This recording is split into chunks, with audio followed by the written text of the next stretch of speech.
everybody. Welcome to the Talk to Danielle podcast. I am your host, Danielle C. Baker. And before we get started, be sure to like, follow, and subscribe to whichever channel you're listening or watching from. And of course, with season three, I do invite you to have a look at the two previous seasons. There might be some subjects there, some topics that may resonate with your reality right now. So go ahead and have a look and see if there's anything there that calls out for you. And today I have a great guest. I have Jennifer Rigley here with me. I'm really excited to have her on because she has the work that she does resonates with me personally, I think, but with the families that I work with, and I will let her explain what it is that she does, and we'll elaborate. So thank you so much, Jennifer, for joining me today. Thank you, Danielle. Do you want me to just tell a little bit about my Sure, yeah. background? Tell us Yeah. about your background and how you got to where you are today. Yeah, well, first of all, thank you for having me on. I know, as you mentioned, it's your third season, so congratulations on that. And I know Thank you. I've been listening to some of the past episodes, and I know they're fantastic. And I'm excited to be here today. So, what I primarily talk about, or kind of my passion in life, is inspiring women, primarily women in midlife, or those once you've reached your 40s, maybe your 50s, and you're kind of looking around, going either what's next for me, or your children are starting to grow up and you're starting to, you have to spend less time with them. And maybe there's a little bit more time for yourself, but you're not sure what to do with that time. And very specifically, based on my personal history, I've had several traumatic events happen to me in my life, starting from when I was 10 years old, when my father passed away unexpectedly. I'm specifically speaking and reaching out to women who have had grief, trauma, and challenges in their life. And I have created a process called the Flourish Journey, which helps women go from kind of being in despair or facing challenges or facing that pivot in life, like I first talked about, where maybe your children are leaving, and how to turn that into something better in your life and start to reclaim and rediscover your joy. Yeah, and that's what I really, your work resonated with me because um, what happens early on in our life really does have an impact on the later years. And if we're not taking care of that, we do get kind of caught up in it later on in the years as well. But you mentioned that kind of started with a defining moment in your childhood, but was there a defining moment in your life where you said, okay, this is the work that I want to do in helping women kind of find their purpose in their later years, if Yes. I could say? Yeah. And so the way I have to talk about it for myself is two defining moments. So a key defining moment in my life, which is when I started to turn my life around. So it's a personal defining moment for me, is I lost my mother a few years ago. Mhm. And at that time, I was truly grief stricken.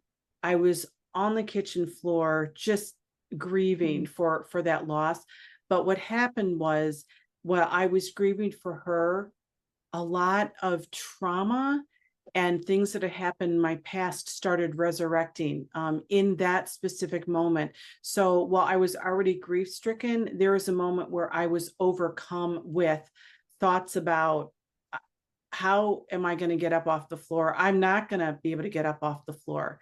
And what happened was, I had a knowing, or I heard a voice. These things come to us in different ways. For me, it was through a voice and I heard a voice saying, yes, life is difficult, but you will get up off the floor. You will be here for your family, and you will have joy in your life again someday.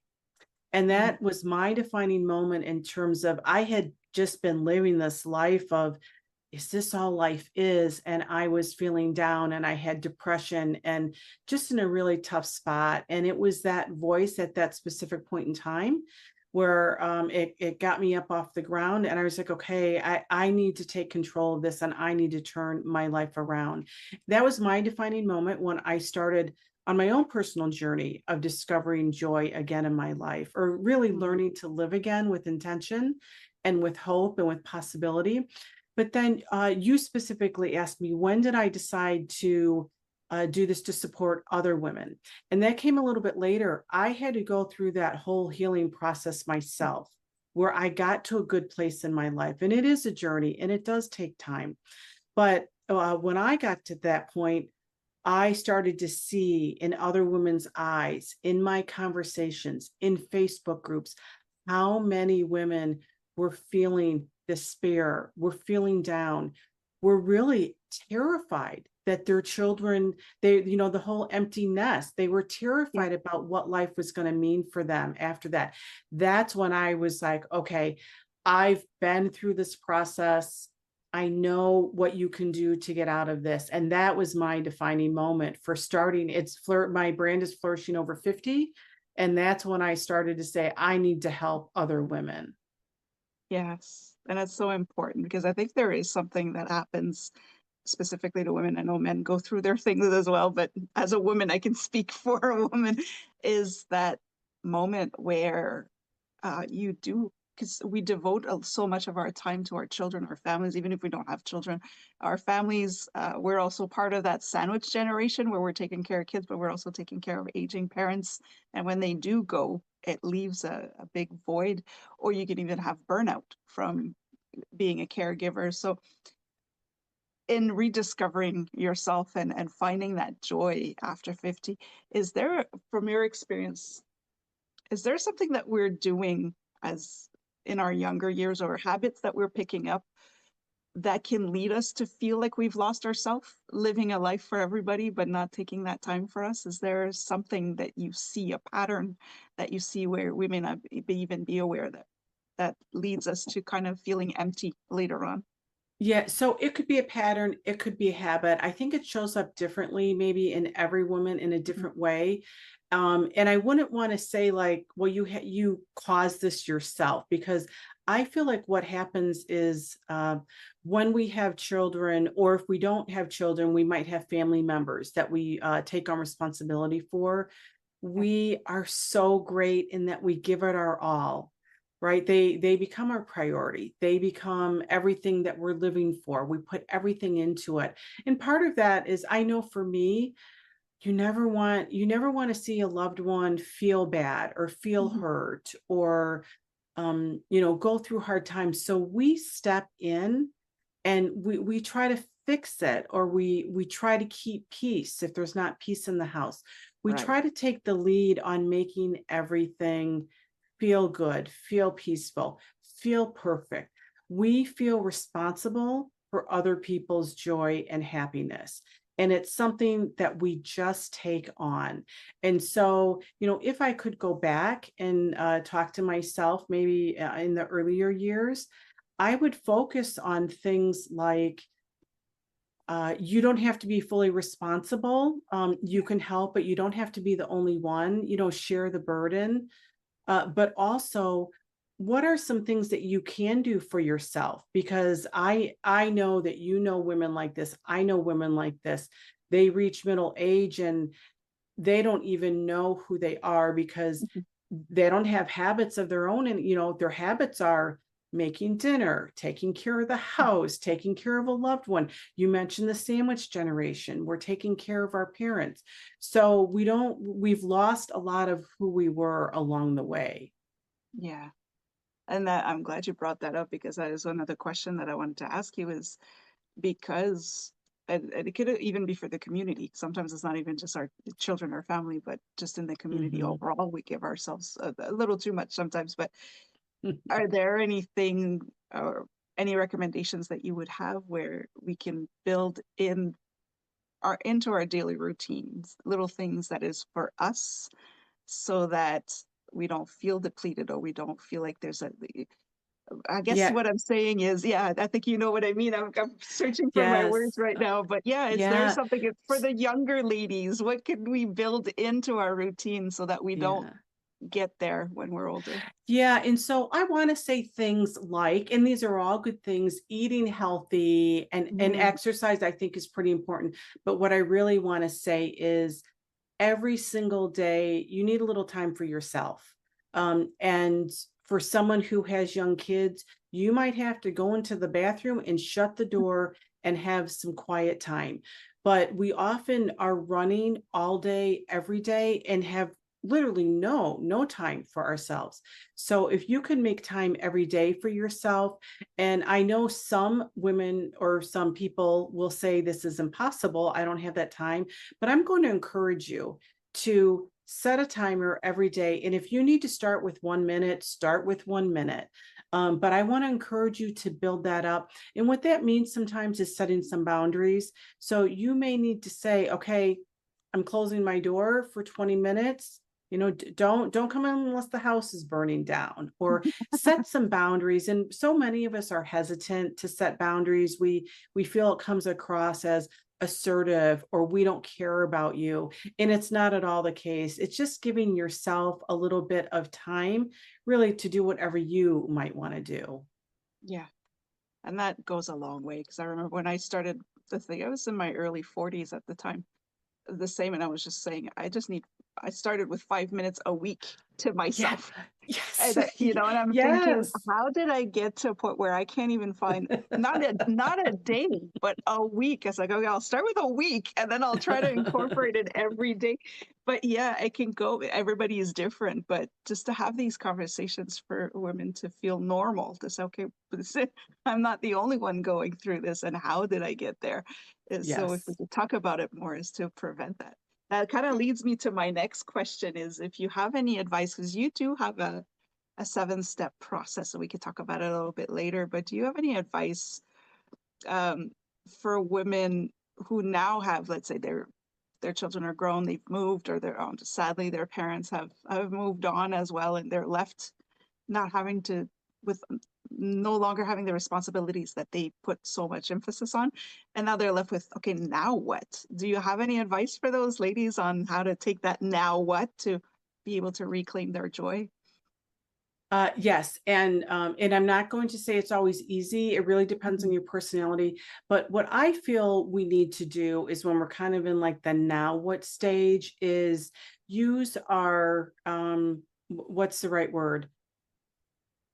I want you to think about all the different things that maybe you like to do when you were younger. So are there things, did you like to go for walks? Did you run track on the team? Did you like to swim? Maybe you liked to knit or paint. So these are typically things from a long time ago that we just forgot. Like, I'm talking, go back to when you were 10 years old. What are some of those things that you like to do? And then, just start trying them.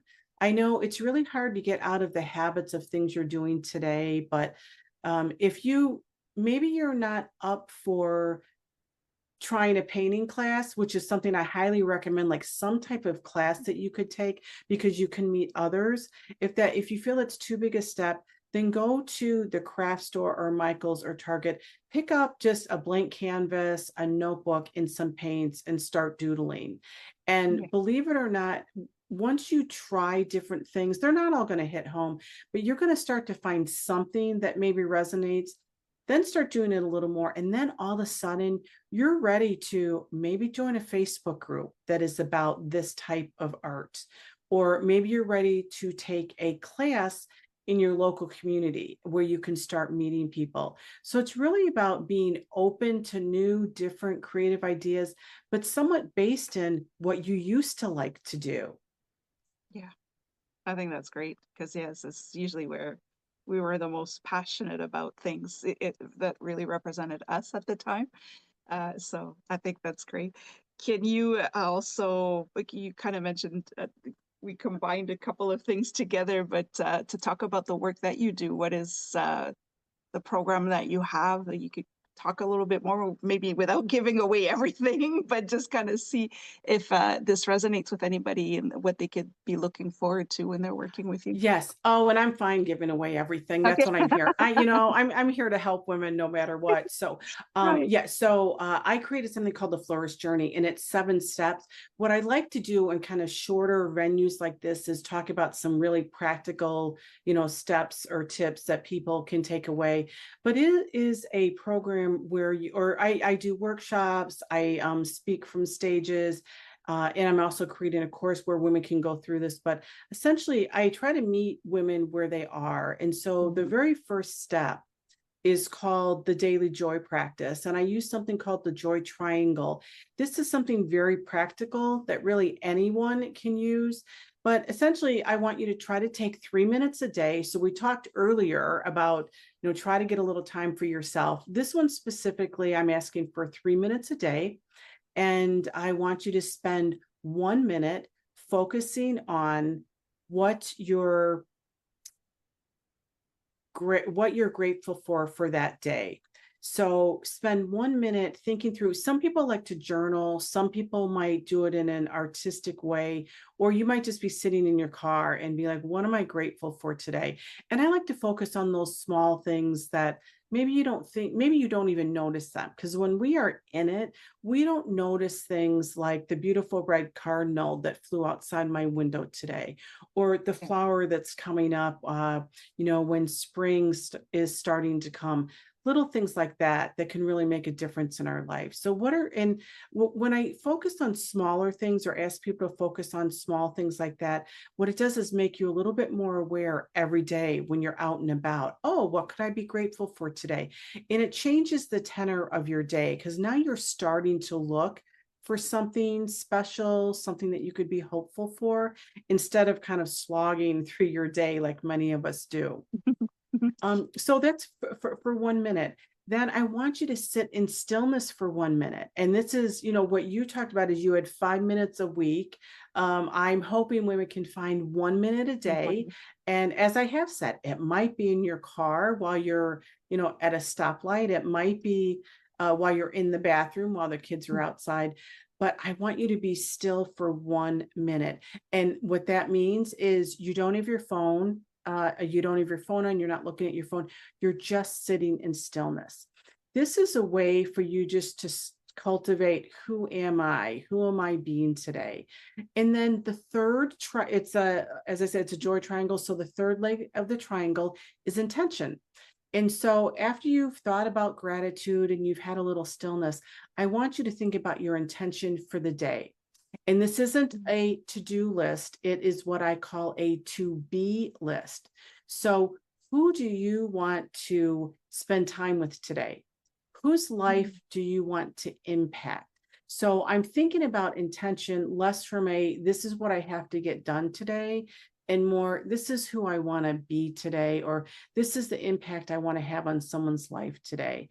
And I'll tell you, by taking those 3 minutes, and if you do each of those things, it will completely change your life, because now your headspace is in a completely different way from I'm so busy, here's my to-do list. It's, I've been able to have a little bit of peace. I think I want to make sure that I connect with, maybe it's one of your children that's been having some issues, or you just haven't been able to talk to lately. So your life becomes much more full of intention, peace, and then that starts the path to joy. And that's step one. So Yeah, that is incredible. And it really does make a difference when you kind of shift that focus into how you really want to be in that day, as opposed to just being in survival mode and being sloshed around whatever life is throwing at you that day. I think it's wonderful.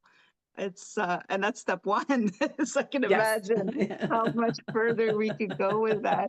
Uh, can you tell us a little bit more about it? What do you have coming up? If you have any new projects or anything that's coming up for you that you could share with us?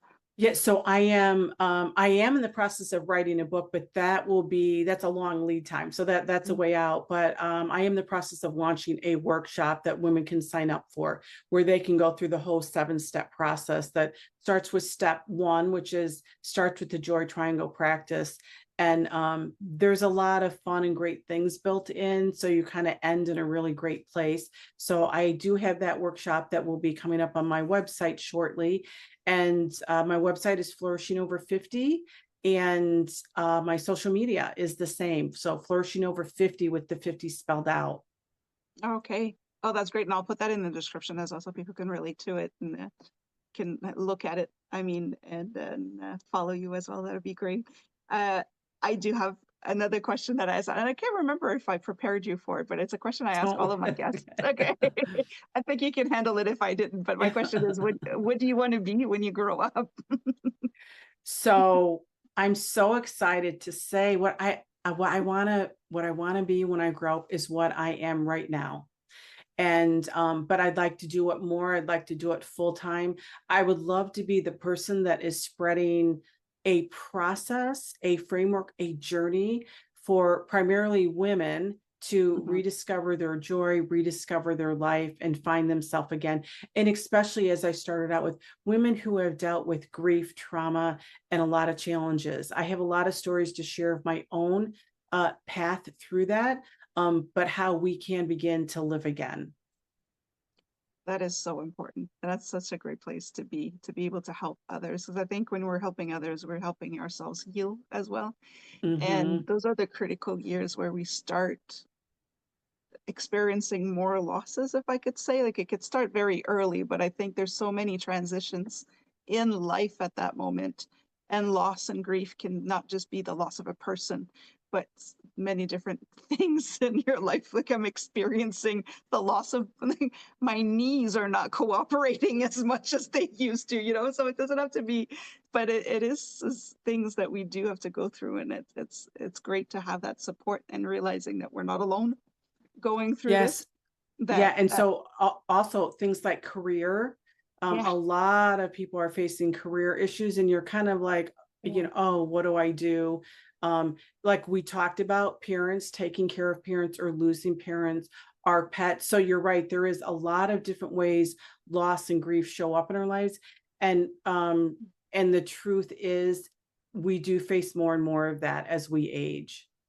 yeah, we really do. And it's like you said, the loss of a job, or even I've experienced quite a bit of that with the people that I work with is the relationship that they were in kind of falls apart once the kids leave as well. So now what? You know, that constant, why is Right. this happening? I'm supposed to have my life together now, but why is this everything feels like Yes. it's falling apart?